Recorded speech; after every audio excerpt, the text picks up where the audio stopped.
Hi hello. നമ്മുടെ Trivandrum city നിയമസഭയും കോർപ്പറേഷനൊക്കെ നിന്ന് കത്താണ്. അയ്യോ, കത്തെന്ന് പറഞ്ഞു കഴിഞ്ഞാൽ ലൈറ്റുകൾ കൊണ്ട് അലങ്കരിച്ചിരിക്കുകയാണ് കേട്ടോ. ഞാൻ കുറച്ചൊന്ന് ലേറ്റ് അപ്ലോഡ് ചെയ്യാൻ വേണ്ടിയിട്ട്. ഇത് ഓണ പ്രോഗ്രാം ആയിരുന്നു. വിനീത് ശ്രീനിവാസിൻ്റെ കൺസേർട്ട് ഉണ്ടെന്ന് കേട്ടപ്പം ഞാനും എൻ്റെ ഫ്രണ്ടും കൂടെ ഇറങ്ങി തിരിച്ചാണേ. കനകുന്നിന് ഈ റോട്ടിൽ കൂടെ വണ്ടികളില്ലാണ്ട് ആദ്യമായിട്ട് ഞാൻ നടക്കുന്നത്. ഞങ്ങൾ കുറേ ഫുഡ് സ്റ്റാൾസൊക്കെ തപ്പി. അങ്ങനെ ഞങ്ങൾ കയറിയത് ഈ സ്ഥലത്താണ്. ഞങ്ങൾ അവിടെ നിന്ന് ഒരു ബട്ടർ കോണും ഒരു പാനിപ്പൂരിയും മേടിച്ചു. ഞങ്ങൾക്ക് രണ്ടുപേർക്കും ഒരേപോലെ ഇഷ്ടമാണേ. ഞങ്ങൾ തിരിച്ചു പോണ വഴിക്ക് കനകുന്നിൽ കുറേ ഇൻഫ്ലുവൻസേഴ്സിനെ കണ്ടു. ഭയങ്കര തിരക്കായിരുന്നു. ഞങ്ങൾ നേരത്തെ എത്തിയത് കാരണം ഞങ്ങൾക്ക് കൺസേർട്ട് ഒന്നും കാണാൻ പറ്റിയില്ല. ശരി, എന്തായാലും വന്നല്ലേ, എന്നാൽ പിന്നെ നമുക്ക് എന്തെങ്കിലുമൊക്കെ ഒരു എൻ്റർടൈൻമെൻറ്റ് വേണമല്ലോ വിചാരിച്ചു. അങ്ങനെയാണ് ഞങ്ങൾ ഈ ഗോസ്റ്റ് ഹൗസിൽ കയറുന്നത്. ഈ ഗോസ്റ്റ് ഹൗസിൽ ഗോസ്റ്റ് ഉണ്ടോ എന്ന് നമുക്ക് പോകുന്ന ഈ കാണാം കേട്ടോ. ഒരാൾക്ക് 60 രൂപ ടിക്കറ്റ് ആയിരുന്നു. 60 രൂപയ്ക്ക് എന്തെങ്കിലുമൊക്കെ വേണമല്ലോ അതിൻ്റെ അകത്ത്. അങ്ങനെ ഞങ്ങൾ പോയപ്പോൾ ആദ്യം കണ്ടത് ദേ കിടക്കുന്ന ഒരു ഷോപ്പെട്ടി. ശരി, ഫൈൻ, നമുക്ക് കുറച്ചുകൂടി മുന്നോട്ട് പോയേക്കാം.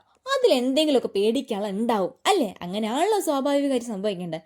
ഞങ്ങൾ പോയപ്പോൾ ദേ കിടക്കുന്ന കുറച്ച് അസ്ഥിക്കൂടങ്ങൾ, പിന്നെ ദാ ഒരു ഡെഡ് ബോഡി, അതിൽ കുറച്ച് പച്ചവെള്ളമല്ല, വെള്ളത്തിൽ പച്ച ലൈറ്റ് വെച്ചിരിക്കുക, പിന്നെ ദാ ഒരു കുപ്പിയിൽ 2 ഭൂതങ്ങൾ, പിന്നെ ഒരു ബൊമ്മക്കുട്ടി.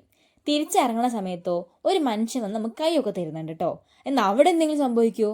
അതുമില്ല. പേടിക്കാനുള്ള ഒരു വസ്തുവില്ല. 40 രൂപയ്ക്ക് പോലും മുതലില്ല. റിഗ്രറ്റ് അടിച്ച് ഞങ്ങൾ തിരിച്ചിറങ്ങി. അങ്ങനെ ഞങ്ങൾ പോകുന്ന സമയത്ത് കുറച്ച് ഗെയിംസ് ഉണ്ടായിരുന്നേ. 50 രൂപ മാത്രമേ ഉള്ളൂ. നമ്മൾ വിൻ ചെയ്താൽ നമുക്ക് അവിടുത്തെ സാധനങ്ങൾ തിരിച്ചു കൊണ്ടുപോകാൻ പറ്റും. അങ്ങനെ പിന്നെ തിരിച്ചു പോകുന്ന വൈക്കണ്ടേ കുട്ടികൾ കളിക്കാനുള്ള സ്ഥാനം കണ്ട് അവിടെ എന്തൊഴിഞ്ഞാലൊക്കെ ഉണ്ട്. ഇതെല്ലാവരും കണ്ടിട്ടുണ്ടാവുമല്ലോ.